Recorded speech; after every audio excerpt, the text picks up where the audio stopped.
Good morning to you. I'm Jeff Slakey. I'm happy to have a great guest in studio with me this morning, Community Development Director for the City of Shelton, Mark Ziegler. Good morning, sir. Hey, good morning.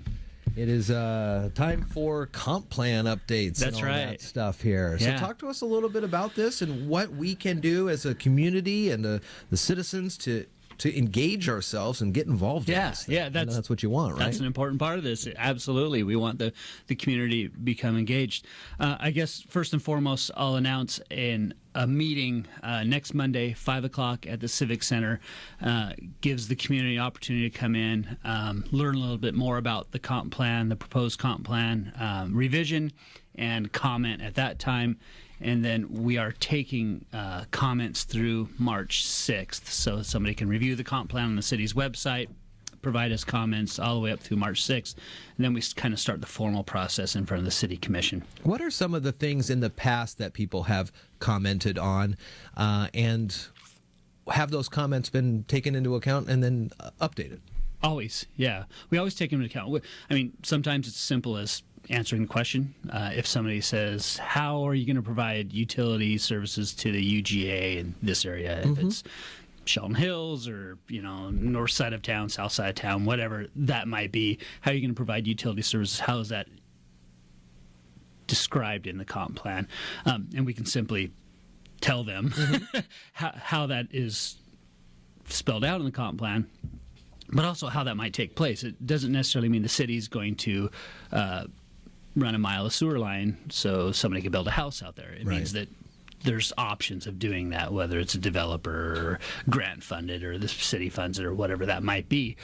The comp plan just basically spells out what needs to happen to account for growth in the next 20 years. So this comp plan really covers through from 2016 to 2036 and how we're going to manage growth and absorb the growth that the state Office of Financial Management, who does population predictions, tells us how much growth under Growth Management Act is anticipated within the city limits or within the UGA. These are estimates. They go through a formula. They determine how much growth based on that formula is going to occur in Mason County. The county goes through their comprehensive plan as well. They determine through their 3 urban growth areas and the available property throughout the county that is developable between Shelton, Allen, and Belfair, what the percentages might be within those areas of growth that's going to occur. And then we take that and through help from some consultant staff, other determining factors, and develop our comprehensive plan based on that, what that percentage of growth might be.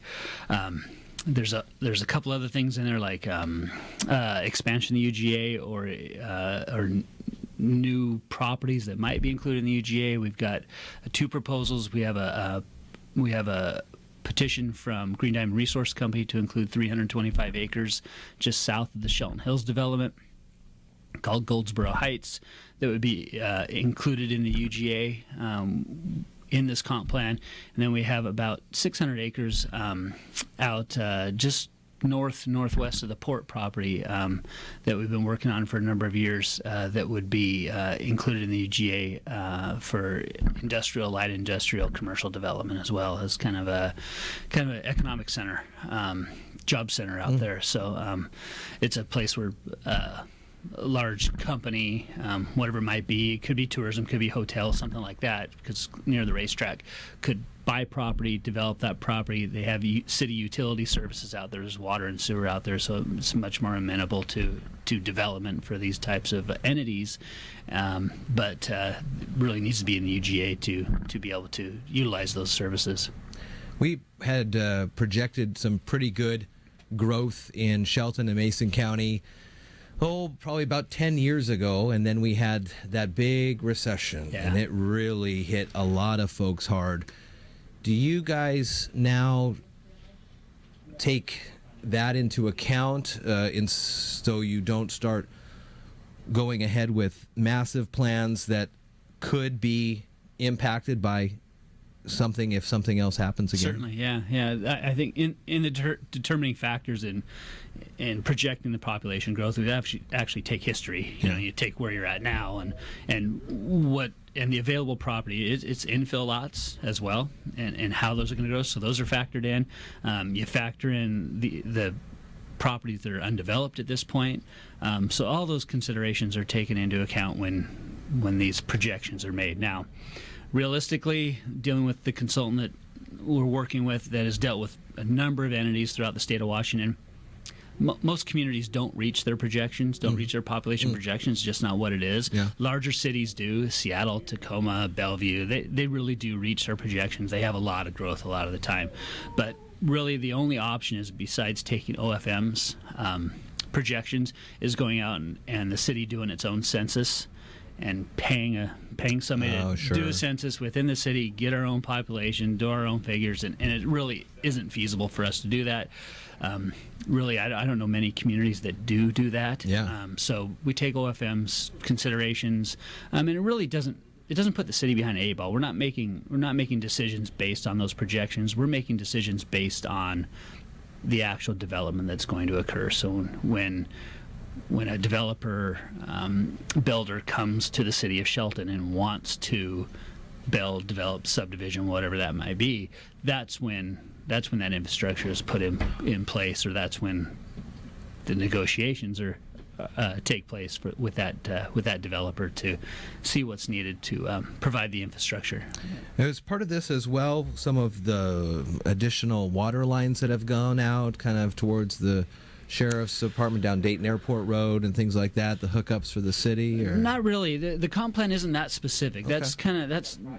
Now there's water comp plans and there's sewer comp plans, and this general comprehensive plan takes those into account. But those are more specific plans that deal with that infrastructure in that location. So this takes that into consideration. It doesn't necessarily pinpoint where we're going to run a sewer line, where we're going to run a water line.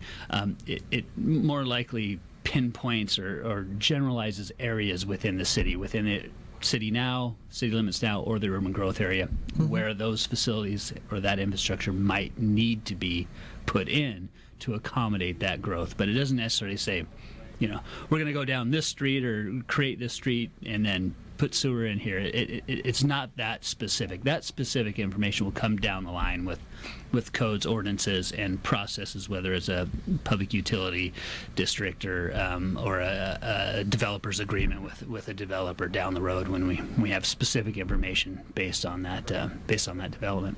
Folks are encouraged to get involved. Monday the 13th is the meeting to start talking about this. The time again? 5 p.m. 5 p.m. at the Civic Center. Shelton Civic Center, and the meeting rooms in the back. Yeah, we'll have a little public forum after some basic information given to the general public that shows up at that time, and so we'll give them kind of background on what we've been through over the last year in developing this comp plan, and then we'll take comments.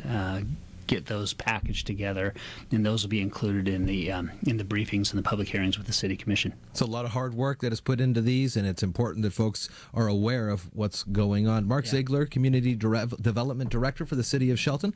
Thanks for coming in. My pleasure. Good to see you. Do you know you have access to the fastest internet in Washington State? Switch to iFiber Communications right now and take advantage of our special offers. Pay only $29.95 for 100 megabit high-speed internet, or get 3 months of internet absolutely free. That's right, $29.95 for 100 megabit speeds or 3 months of internet free. Shop, stream, and game like never before with iFiber Communications high-speed internet. Call 360-427-4000 or check us online at ifiber.tv. Subject to credit approval, valid on a 24-month contract.